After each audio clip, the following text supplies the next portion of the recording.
Um, dois, três e... Um brinde às mulheres saudáveis que somos, tomando uma aguinha.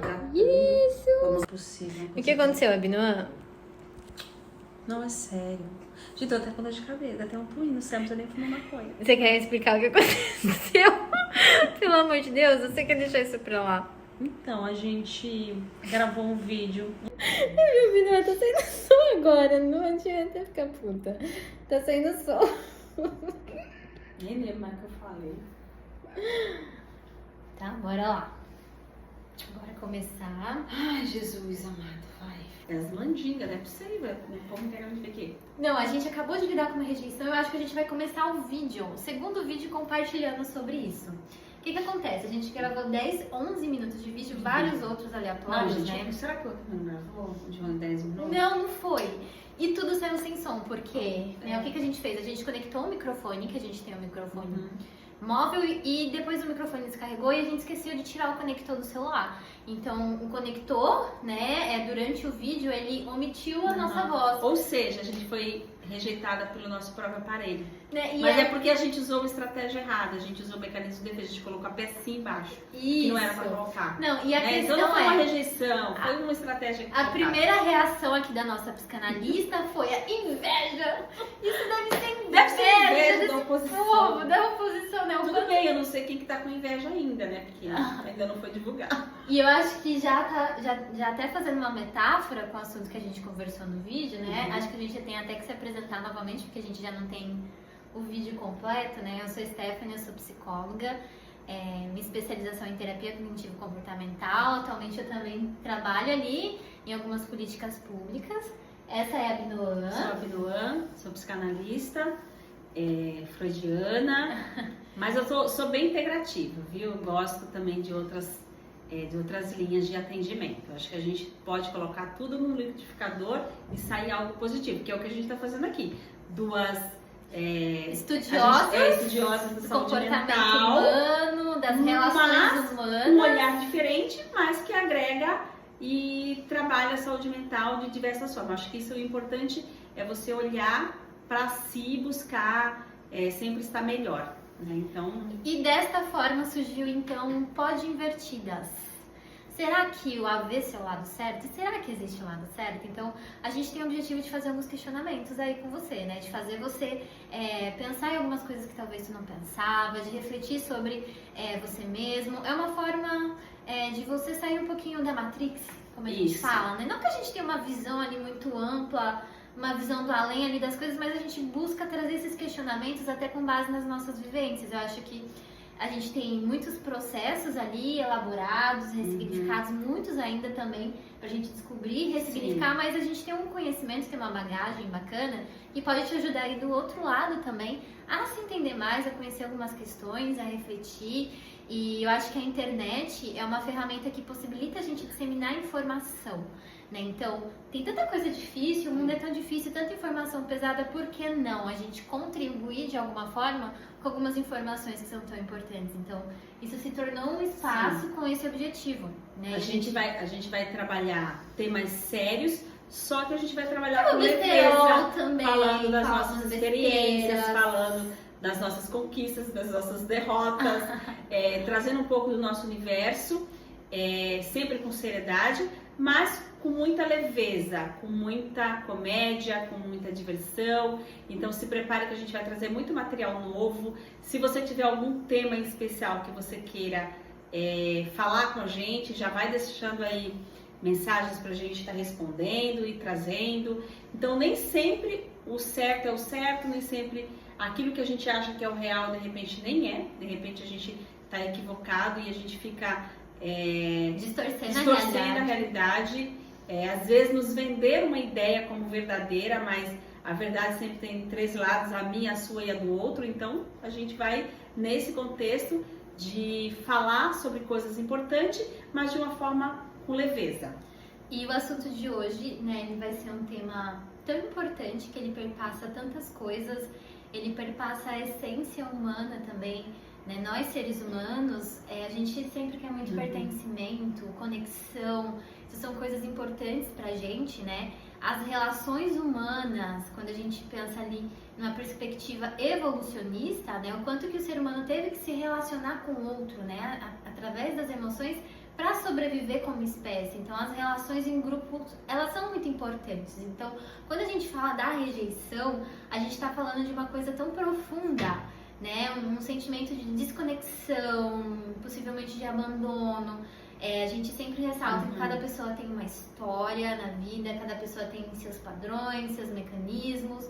Acho que tem certas coisas que a gente, que vai ser peculiar de história para história, de pessoa para pessoa, mas é que a gente traz uma perspectiva mais generalista, que pode ser que tu se identifique em partes, que faça sentido e que você consiga usar ali no seu cotidiano, seja para buscar ajuda, em terapia, para autoconhecimento, né? Mas o quanto que é um assunto tão profundo e tão importante, falar sobre a rejeição. Por que a rejeição dói tanto? Né? Ela faz parte ali dessa essência humana e o quanto que às vezes a gente usa algumas estratégias que podem ser ineficazes, assim, pode gerar muito sofrimento para lidar com a dor da rejeição, né, Ana? Então a gente costuma dizer que a rejeição é algo muito difícil de ser trabalhado, porque envolve pertencimento, né? Envolve você se permitir a ousar em alguma coisa, a se deixar envolver com o outro. Então, se eu sou rejeitada é porque um outro existe aí na minha vida de alguma forma. Então, eu preciso permitir que esse outro exista, eu preciso dar vida a esse outro. Então, é um tema que é profundo, a gente não vai conseguir aqui aprofundar, que esse não é o intuito, mas a gente vai conseguir trazer reflexão sobre, né? Como é que você enxerga isso? Se você já foi rejeitado, como é que você lidou com essa rejeição? Que estratégia que você utiliza? Ou você nem se permite ser rejeitado, porque às vezes a gente nem permite, a gente foge, porque a gente não quer passar pelo sofrimento, pela dor da rejeição, a gente acaba fugindo usando estratégias de fuga, seja não indo em uma prova, seja não investindo no relacionamento amoroso, ou evitando uma amizade que você poderia ter e aí você acaba com medo de ser rejeitado, não permitindo essa amizade. Ou seja, enfim, durante a nossa vida a gente pode desenvolver algumas estratégias de evitação, tentando evitar o desconforto da possibilidade de ser rejeitado. Então, eu nem tento conhecer pessoas, eu nem tento ter proximidades, eu nem tento algumas coisas com medo da rejeição. E o quanto que talvez, quando a gente tem esse padrão, quando a gente desenvolve essa estratégia, que ela vai funcionar sim, porque se eu não me envolvo, eu não vou sofrer. Mas o quanto que o sofrimento também, de estar na situação que tu tá, de estar numa situação mais isolada, isso pode gerar até um humor mais deprimido, quanto que essa situação pode gerar muito mais sofrimento do que lidar com a dor da rejeição em si. Porque quando a gente vai se expondo gradativamente, quando a gente vai aprendendo a tolerar o desconforto de uma rejeição, a gente vai conseguir com o tempo, provavelmente, lidar com ela um pouquinho melhor.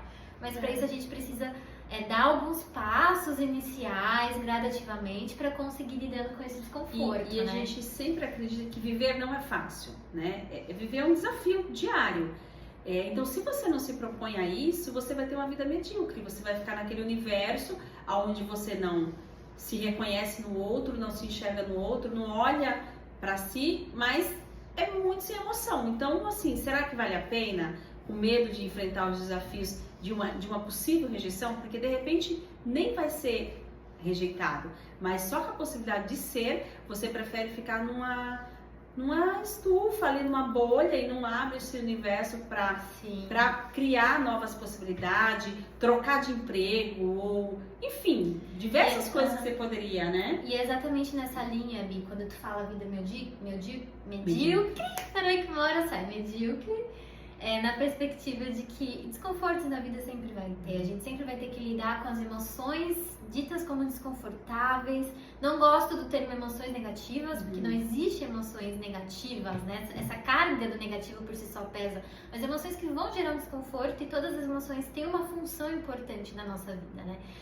Mas o quanto que é nessa perspectiva de que os desconfortos vão existir. Mas o que a gente pode fazer para se conectar com o que é importante além desse desconforto? Para construir uma vida que tenha significado, né? Uma vida valorosa, uma vida ali que tu consiga, de certa forma, alcançar as coisas que tu queira. Até pensando na nossa vida, né? Na minha vida assim, o tanto de coisa que eu poderia não ter vivido, o tanto de coisa que eu poderia não ter conquistado se eu ficasse com medo do desconforto, com medo da rejeição, né? Eu já fiz vários concursos públicos, eu já tive várias reprovações, eu fico pensando, se nas reprovações que eu tive inicialmente eu tivesse desistido, talvez eu não teria aqui hoje, Sim. talvez eu não teria tido as conquistas que eu tenho, as conquistas que eu estou esperando também aí futuramente, né? E o quanto que eu tive que aprender a lidar com a reprovação, com o desconforto da reprovação, que em alguns momentos foi muito difícil, porque a gente tem expectativa, a gente deposita energia, né? E isso faz com que gere uma decepção, gere uma frustração, gere uma desconexão, mas a gente precisa